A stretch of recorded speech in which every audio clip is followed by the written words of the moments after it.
in this game. No outs? How was that possible? They hit until they get on base. Seriously? Seriously. Let me ask you something. I mean, how do you even know who's winning? In this league, we don't keep score.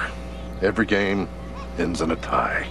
Oh, God. Well, that is today's reality, like it or not. But now one school is stopping the coddling of kids in the playground. And guess what? They are actually excelling. Is it time to do the same right here in the good old USA?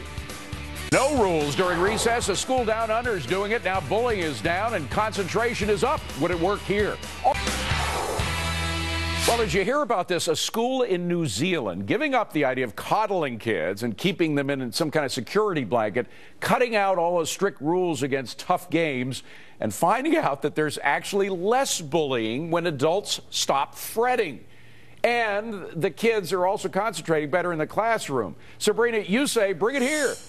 I'm so happy to hear this. IWF has a whole project, the Culture of Alarmism project, devoted to pushing back on this kind of excessive worrying, right, and to try to stop bubble wrapping our children. Look, the fact is that we know that if kids who are not allowed to take risks or be adventurous, they turn out to be dependent adults. And what's more, the playgrounds here in America, they're contributing to the obesity problem. They are so safe, kids aren't even getting any exercise. So I say definitely bring it over here. Bill, my grandma said you have to eat a pound of dirt before you're 5. That prevents all the problems later on in life. What do you think?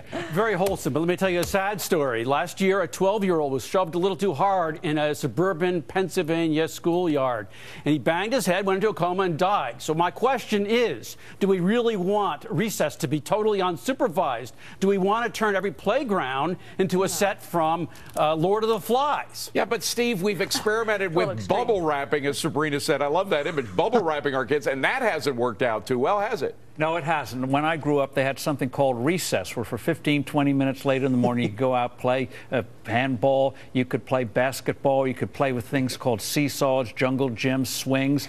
You got the steam out, and it worked. And I broke my arm once. Big deal. It's part of growing up. Sometimes, Rich, sometimes you get a shot. I think of that movie, A Christmas Story, you know, where the kid sticks his tongue to the pole. I think I teased you about that last week. I mean, sometimes bad stuff happens in these situations, but that's part of life, part of growing up. Yeah, we used to throw buckets of water down gopher holes, and then the wet gopher would come up and we'd chase them all around the playground. So that was, we did it even without seesaws. John, is this a good idea or not, letting the kids run wild?